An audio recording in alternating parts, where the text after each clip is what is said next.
salam sejahtera untuk kita semua. Pada kesempatan kali ini kita akan membahas dan mempelajari tentang inflasi. Untuk nama dan NPM saya akan letakkan di sebelah kiri saya. Saya juga akan memberikan penjelasan di sebelah kiri saya agar kalian tetap bisa memahami, membaca, dan mendengarkan topik pembahasan pembelajaran kita kali ini. Sebelum kita mempelajari lebih jauh tentang inflasi, kita harus terlebih dahulu mengerti konsep inflasi itu sendiri. Jadi, inflasi adalah suatu fenomena kenaikan harga barang yang terjadi secara bersama-sama dan terus-menerus. Jadi, jika ada kenaikan barang, hanya satu atau dua barang, itu tidak bisa disebut dengan inflasi. Selanjutnya ada sumber inflasi. Jadi, di dalam inflasi memiliki dua sumber. Yang pertama, permintaan. Maksud dari permintaan ini di mana banyaknya permintaan melebihi dari stok yang ada. Yang kedua ada cost push inflation. Di cost push inflation ini ada tiga penyebabnya, diantaranya kenaikan biaya produksi, contohnya kenaikan BBM, sehingga untuk membeli barang dan lain sebagainya memerlukan biaya yang lebih besar daripada sebelumnya. Yang kedua ada terhambatnya kegiatan distribusi. Misalnya kita bisa contohkan ada terjadinya bencana alam seperti banjir, Gunung Merapi, itu yang membuat menghambatnya proses distribusi produk. Selanjutnya yang ketiga, ada terhambatnya proses produksi. Biasanya ini disebabkan karena bencana alam atau rusaknya mesin-mesin yang akan digunakan dalam proses produksi itu sendiri. Selanjutnya kita akan membahas teori inflasi.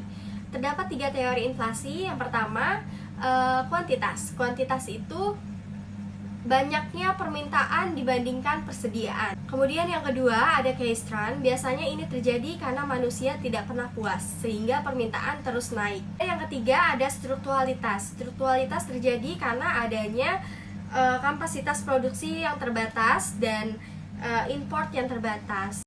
Lalu apa saja sih jenis-jenis inflasi? Inflasi memiliki dua jenis. Yang pertama ada cost inflation. Cost inflation ini memiliki pengertian kenaikan harga hanya kepada kelompok tertentu dan tidak berpengaruh besar terhadap barang yang lain. Kemudian yang kedua ada open inflation, yaitu kenaikan harga inflasi yang terjadi apabila kenaikan harga secara umum. Contohnya kenaikan BBM. Ketika BBM naik akan mempengaruhi beberapa proses produksi, distribusi, sehingga otomatis barang-barang keseluruhan akan mengalami kenaikan. Pembahasan selanjutnya yaitu inflasi dan tingkat pengaruhnya. Yang pertama, terdapat inflasi ringan, nilainya kurang dari 10% per tahun. Kemudian inflasi sedang, nilainya di antara 10 sampai 30% per tahunnya. Lalu ada inflasi berat, yaitu memiliki nilai 30 sampai 100% per tahunnya. Yang terakhir ada hyperinflasi yang memiliki nilai lebih dari 100% per tahunnya. Yang terakhir, saya akan menjelaskan dampak positif dari inflasi. Di antaranya ada nilai hutang turun. Kedua, ada keuntungan bagi produsen. Jadi ini sangat menguntungkan jika produsen sudah menyetok barang-barang terlebih dahulu sebelum terjadinya kenaikan, sehingga saat terjadinya kenaikan, produsen akan memberikan harga jual yang tinggi kepada konsumen.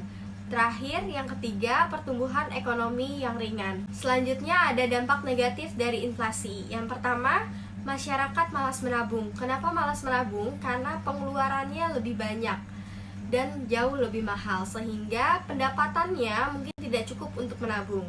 Yang kedua, ada penurunannya daya beli masyarakat. Karena harganya mahal, membuat masyarakat menahan diri untuk membeli barang tersebut, kecuali adanya kenaikan pada bahan pokok yang mengharuskan masyarakat untuk membeli. Yang ketiga ada keraguan investor. Karena naik turunnya harga, sehingga investor memiliki keraguan untuk menaruh investasi. Sekian materi yang dapat saya sampaikan pada pertemuan kali ini. Mohon maaf jika banyak kekurangan seperti intonasi yang kurang jelas, penjelasan yang kurang mudah dipahami, dan pencahayaan yang kurang. Semoga kita dapat bertemu di lain waktu. Terima kasih banyak. Sampai jumpa.